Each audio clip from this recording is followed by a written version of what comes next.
Hey guys, welcome to Pages with Sidra. Today we are going to start episode 616 of I Have 90 Billion Licking Gold Coins. If you haven't watched the previous chapters, make sure to check them out on my channel. Now, without any delay, let's dive into the chapter. Chapter 1056, Bound to an Alien Beauty. At 10 a.m., Qian Yuan arrived at the film set. The movie Earth's Fall had officially started shooting. This wasn't just any film, it was a global blockbuster. Per Boss Yan's orders, everything had to feel real. That meant filming on location around the entire world, capturing scenes of alien invasions hitting cities across every continent. Even the first 5 minutes of the movie were required to burn through 1 billion yuan. Anything less, and it wouldn't feel like a true epic. And that was just the start. The background cast had to exceed 100,000 people. That was non-negotiable. Food and transportation for extras? Fully covered. Boxed meals. Minimum standard. 3 meat dishes, 1 vegetable, and soup. Everyone in the industry knew, Boss Yan never skimps on his people. He had more money than he could spend. For him, making movies was just a hobby. Dropping tens of billions on a film? No big deal. If Boss Yan was starring in it himself, the perks were legendary. Cash bonuses for extras, zero funding problems ever. So when Earth's Fall began production, tens of thousands of aspiring actors rushed the casting site, hoping to land a role, any role, in Boss Yan's crew. By the time Qian Yuan arrived, the place was already packed. Even students from acting academies had shown up in droves, hoping to get lucky. Xiaohong, did you hear? A slender, pretty girl whispered excitedly. Boss Yan is coming to the set today to personally oversee the shoot. I heard, Xiaohong nodded. But what does that have to do with us? We're just background actors. I'm just grateful for the 300 yen daily wage and the work experience. Other crews only pay 100 yen. Boss Yan's team is definitely the most generous. You're too content with too little, the girl scolded. Extras and bit parts are just the beginning. One day I'll be a superstar. And if Boss Yan notices me today, maybe I'll go straight to a lead role. Gotta dream big. Xiaohong. Time to get in makeup, someone called. Coming, Sister Zhang. Just then, a strange hush fell over the entire crowd. Everyone turned toward the same spot. A woman in white robes, barefoot, stood silently on the pavement. No one had seen her arrive. She just seemed to appear out of nowhere. But the moment she did, time seemed to freeze. Her beauty was beyond comprehension. Holy, ethereal, flawless. Words like goddess, divine, angelic, or even world-shattering beauty all sounded pathetically inadequate to describe her. She radiated a sacred aura that made everyone instinctively feel unworthy. Men, women, old or young, all were stunned. No one could speak. No one could even blink. She's unreal. She's the most beautiful woman I've ever seen. I mean ever. Not just in China, the whole world. I didn't know a person could even look like this. She's blown away my concept of beauty itself. If I could marry her, I'd break my own ribs to cook soup for her every day. I swear to God. The mysterious woman looked around and tilted her head. These natives speak Huaxiao language, oddly similar to Galactic Standard, she murmured, puzzled. Though there were key differences, she was able to fully master Huaxiao in under a minute. Hey, gorgeous, are you from the Film Academy? A bold young man stepped forward. My uncle's a producer on Earth's Fall. Want me to introduce you to the director? We can exchange WeChat. WeChat? She asked, puzzled. What's WeChat? It's a phone app. Everyone uses it. I don't have WeChat. I'm not from Earth. That stunned pause. Then the guy burst out laughing. Soon, the whole crowd joined in. Haha, girl, you're hilarious. You're not from Earth? Then where are you from exactly? I'm from planet Bakuyu, currently serving as a level 2 special agent for the Galactic Bank. Wow. Okay, clearly you've got real talent. If you can lie with a straight face like that, you're born to act.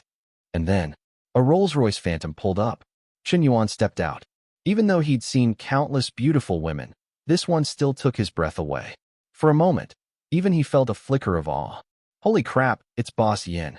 Boss, can I get your autograph? I'm your biggest fan. He's even hotter in person. Tall, handsome, rich, he's everything. The crowd surged toward him. But the woman in white paused. This native, he's different, she thought. His physiology is stronger than the others, high affinity with fire elements. But no formal cultivation? Could this be a dormant bloodline, perhaps a descendant of a cosmic powerhouse left behind on this primitive world? Before anyone could react, the white-robed woman vanished, then instantly reappeared right in front of Qian Yuan. Like teleportation. Nobody saw how she moved. Wait, did I just hallucinate that? Someone muttered. The alien beauty stepped close to Qian Yuan and studied him intently. Then she spoke. You're a decent seedling. Would you like to follow me? Become my servant. I will take you beyond Earth, to explore the boundless stars and galaxies. There is a much larger universe waiting for you. I know you understand what I'm saying. Qian Yuan hadn't even replied yet, but the entire crowd exploded. Did she just ask Boss Yin to be her servant? She's got to be crazy. She's so beautiful, but what a shame she's insane. I don't even care if she's crazy.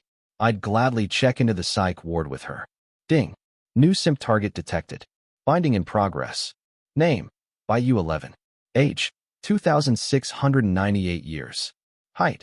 172 centimeters. Race. Winged clan. Beauty rating. 99. Level. Tier 20. Galactic class. 2 life form. Affection for host. 0. Simp relationship binding successful. If her affection for the host exceeds 95 points, reversal achieved. She becomes the simp. Reversal success reward, plus 10% simp gold. Chapter 1057.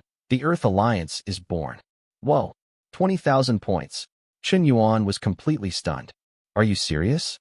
That's insane. A level 20 being? Even on Earth, reaching level 10 is considered God tier. Level 20? That's probably main god level. Capable of obliterating sky, land, and air in seconds. She could blow lightly, and I'd be gone. Qian Yuan was freaking out. System, are you kidding me? You actually bound me to someone that powerful. You want me to flirt with her? What? Am I not dying fast enough for your taste? This was the first time since getting the system that he felt true fear. A kind of suffocating pressure. Overwhelming. Unbeatable. Even if he used every enhancement point, he still wouldn't stand a chance. Ding. Congratulations, host. You've successfully bound to a level 2 cosmic civilizations lick target. To help you escape poverty, you're awarded 90 quadrillion star cloud coins. Ding. Your funds have been deposited. You now have a universal bank account with a balance of 90 quadrillion SCC. You can access your funds via fingerprint or iris scan at any universal bank. Wait, what the hell is a universal bank? Where the hell am I supposed to find one? I haven't even left Earth.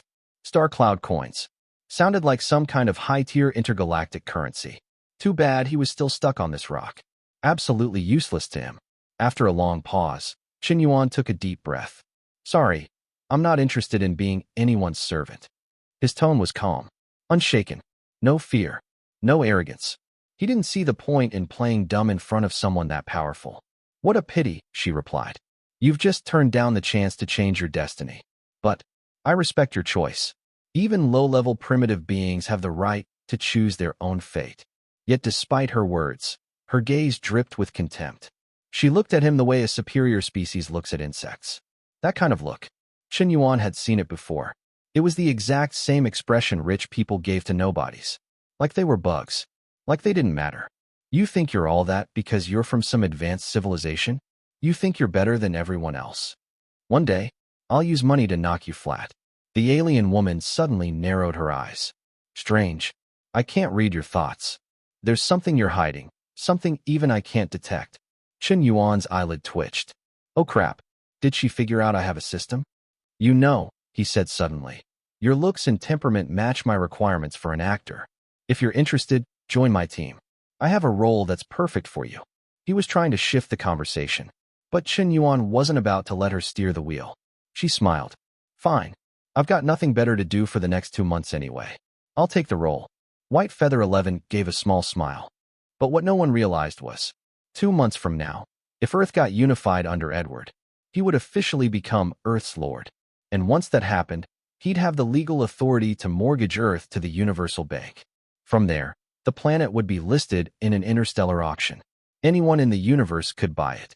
Some cosmic beings loved peace. They might just enslave the population. Others loved chaos. They'd treat Earthlings as nothing more than pet food for their monstrous beasts. It all depended on who won the bid. According to interstellar law, A planet's lord holds absolute ownership rights, life, death, and everything in between. Only planets that reached civilization level 3 or higher were exempt from being treated as personal property. Level 3 planets were massive hubs, economically advanced, populated with all kinds of species, full of strong cultivators. The gap between each civilization tier was massive. For now, Earth was still primitive. So when this lowly native refused to be her servant, she just silently thought, "Your future is only going to get more tragic." Back on set, people who had been watching the whole scene began whispering, "Oh, now I get it. She's not crazy, she's brilliant. She pretended to be an alien just to stand out. With how many beauties are around the boss, being hot isn't enough anymore. She totally nailed it. The boss even gave her a role. Damn it. Another goddess got snatched by that rich playboy. Ugh. All the best women end up with guys like him. Some were bitter. Some were jealous. Others just sighed and blamed fate. If I had that kind of money, maybe those untouchable goddesses would be in my arms too." "Boss, you're here," said Director Yang, walking over. "Who is this?" But as soon as he saw White Feather 11, he froze. He was a top-tier director. He saw gorgeous women daily. And yet, this one stunned him speechless. "She's a new actress. Find her a role." "Yes, boss." Meanwhile, a few crew members were scrolling through Liu app during their break. "Bro, look at this. Some foreign guy named Edward says he's going to unify the Earth in 2 months. What kind of Marvel script is that? If he gives me a house, I might consider supporting him," one joked. "Yeah, 2 houses, and I'm pledging loyalty today." The group laughed. No one took it seriously. They just assumed it was some hacker messing around on the news channel. Unifying Earth in 2 months? That guy was probably mentally ill. But then, the impossible happened. Not even a day after Edward's Earth Unification Declaration, the United States officially dissolved. All 50 states were absorbed into the Earth Alliance, and they publicly announced that Edward was now Earth's supreme leader. Just like that, the world's strongest empire. Gone. Not through war, but through a press release. The entire world went silent. That's it for today's chapter recap. If you enjoyed the breakdown, don't forget to like, comment, and subscribe to stay updated with the latest manga, manhwa, and manhwa recaps. Got thoughts on today's chapter? Drop them in the comments. I'd love to hear your take on the story. See you in the next one. Until then, keep turning the pages.